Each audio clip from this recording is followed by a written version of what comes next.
18 November 2023, Cakung, Jakarta. Kita punya falsafah yang sungguh luar biasa untuk kehidupan, bahkan sampai disebut sebagai way of life bangsa.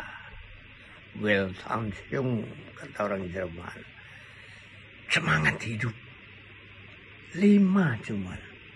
Tapi bayangkanlah, untuk satu saja ternyata tidak mudah. Oleh karena itu paling mudah, paling tidak minimal, tiap hari ada yang kita renungkan. Sila pertama, kedua, ketiga, keempat, atau kelima. Tidak perlu seluruhnya. Satu saja tiap hari kita renungkan. Kemudian kita menjawab sendiri, apa sih maksudnya? Nah, di dalam teater sebetulnya semua itu sudah ada.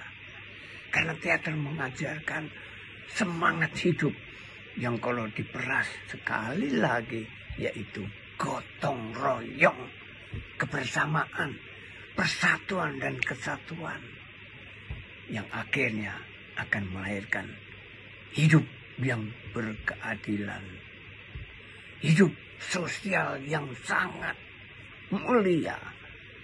Itulah kebersamaan, itulah artinya kerja kolektif.